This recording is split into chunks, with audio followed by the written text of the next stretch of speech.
away, Sarah. Hello, everyone. Thank you so much for that beginning explanation of what CFAC is and does. I think that's really helpful for everyone.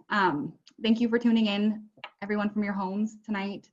Thank you, CFAC, for allowing us to be this opportunity to be part of the 2020 Pitchfest and share our farm vision with everyone.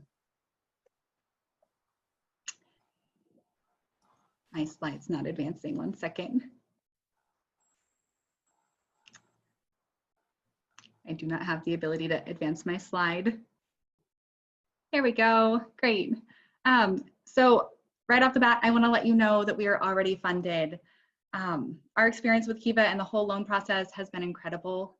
We're truly grateful for all of the support that we've received from our friends, family, neighbors. Because we're fully funded, oh, and the Kiva community, oh my gosh, a huge part of that. We could not have done this without the Kiva community. And because we're fully funded, I just want to take some time to tell you about ourselves and our vision for our farm. Yeah, next slide. So my name is Sarah Johnson, and I established Tangled Carrot Farm with my husband, Joe Fortier, last May. Our daughter, Layla, has been an integral part of the process. One of her very first words was plant. That was a super proud parenting moment for me. And as you can imagine, since we started last May, we are still in the startup process.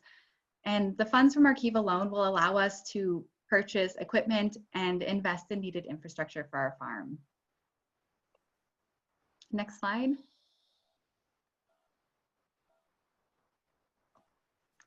Thank you. So through, 1 second. My notes for slide 3 disappeared. Anyway, our journey began about 10 years ago. Both Joe and I, even though our farm is new, we are not new to farming. We've been involved as farm apprentices in farmers markets and been part of farming communities in North Idaho. I applied for an apprenticeship on a farm about 10 years ago, and what was supposed to be 1 year of farming turned into 5. Through the way, I was introduced to Joe by our mutual friend who owned a goat dairy. That's the bottom left picture there, Joe with one of the goats. And you know, as our relationship grew, it didn't take long for us to start dreaming about farming together. We both have other careers that we've continued to pursue, mine in nursing and Joe with the Forest Service. But that farm dream never really diminished. So when it came time to purchase our home, we began looking for farmland to find the right property that would allow us to make our vision a reality. So next slide. That brings us to today. So we had the shared vision. After about 2 years of searching for the right spot, we found it. We'd already learned how to grow things. It was time to learn how to actually run a farm business. That's when I enrolled in CFAC's Planning for On-Farm Success series. Our daughter was very little, so Joe did not join me. He stayed at home with her daughter. But together we read books and talked with our farming mentors, our family, friends for guidance on how to run a business. And we still look to those people. Feeling confident, we finally filed the paperwork last May, and last fall we were able to sell about $150 worth of hardneck garlic, which was a huge success. I started out with a $50 purchase of garlic seed and grew that to, over 3 years, grew it to a point where I could sell some of it.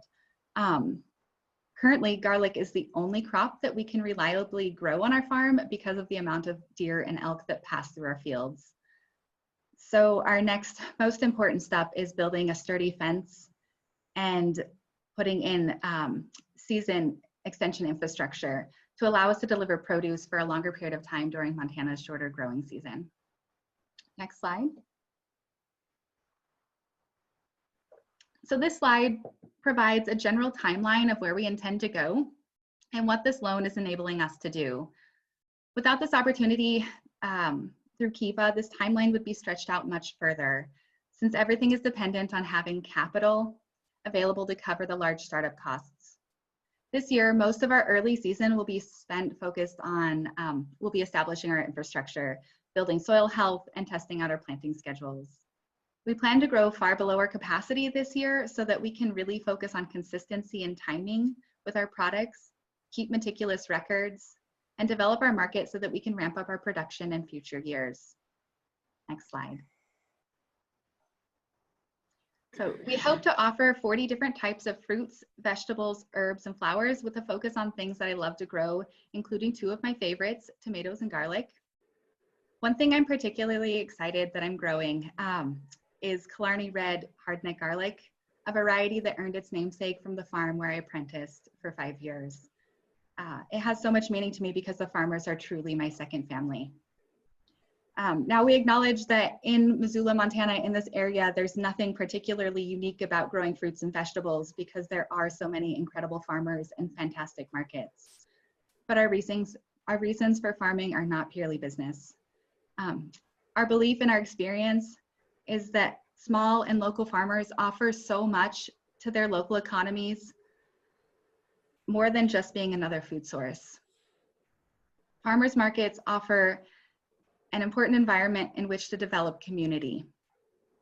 When people get to know their farmers, they're so much more connected to where their food comes from, the food that they eat, and a healthy agricultural community builds resilience in the local food supply, which is all the more important in times of uncertainty.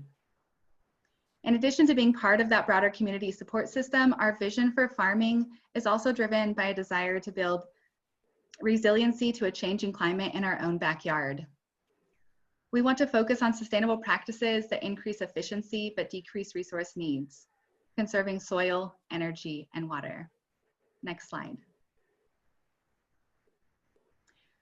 So the Missoula and Hamilton farmers markets are both well established, but our nearest market in Stevensville is still small and growing, giving us the opportunity to help build capacity in that market and offer consistency, a consistent source of healthy produce to that community. The Stevensville Valley Harvest Market is also currently in the process of trying to obtain SNAP benefits for their customers, in addition to the WIC and senior coupons that they already offer. This was an important consideration for us, since enabling access to fresh vegetables is a guiding principle of our farming. Next slide.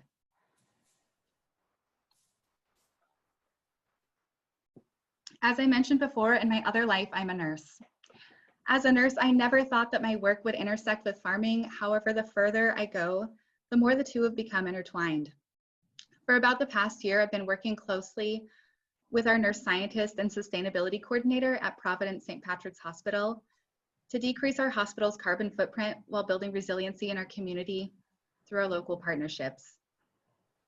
Healthcare is a hefty greenhouse gas emitter, contributing 10% of the total US greenhouse gas emissions through their operations, procurement of food and supplies, use of anesthetic gases, fleet vehicles, employee commutes, and more. As a nurse and a farmer, my work is guided by the deep belief that not only do we need to care for people, but we must care for the environment in which we all live. Working in sustainability at St. Patrick's Hospital, which is part of a larger 52 hospital system, allows me to take action to drive down our hospital's emissions and the emissions of the healthcare system. Because of my farming background and passion for healthy and sustainable food systems, I've been able to advocate and help implement programs that support local and sustainable agriculture within my hospital and on a national level. I firmly believe that large healthcare organizations can and should use their purchasing power and positions of health authority to help transform and support healthier food systems. There are some really amazing hospitals out there across the country that are doing this work now. And while St. Pat's is not at the front of the game, we are ahead of the curve in the work that we're doing. I love that our hospital's prescription produce program gives a physical prescription to patients to buy produce from our farmers at our farmers market. It is through these types of partnerships and our partnership with the Western Montana Growers Co-op, Garden City Harvest, and as I mentioned, the farmers markets, that helps build and strengthen our local agricultural system. I'm so grateful that as a nurse with my small farm dream, that it has enabled me to advocate for local agriculture and social justice in this way. And I look forward to continuing this work locally and nationally while establishing our farm. Next slide. So finally, after so many years of dreaming, we're thrilled to be at a point where we're finally able to grow food for our community on our family farm using farm methods that help us live in greater harmony with nature. I just am thrilled that we will be raising our daughter on this small, beautiful piece of land. It has taken a significant amount of hard work to get to this point, and we could not have done this without the help of our parents. Thank you, Mom, family, friends, neighbors, and community. I'd just like to close with a quick acknowledgement of the reason that we're all here tonight virtually instead of in person. As a nurse, I feel like it's important that I say something about COVID-19 pandemic. It's been life-altering for everyone. I'm really thankful to be a part of a community that has been drawing together in all the ways that we can, staying connected virtually. Thank you, Mark, for talking about the people that are that have less access to technology and are adversely affected by this. I think it's important that we remember them all and think about how we can help them.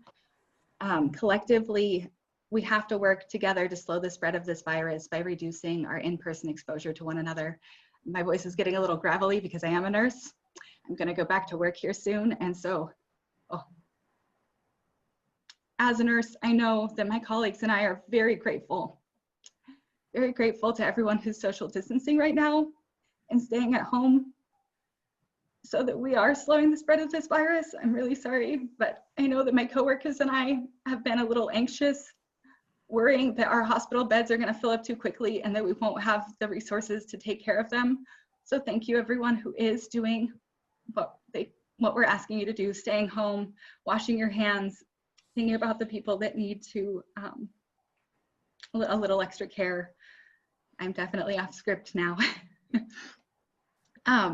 Anyway, just continue to everyone, please take care of yourself mentally, physically, and emotionally during this time. We are all in this together and we are proving that we are a resilient community. All right, next slide. Thank you again. As a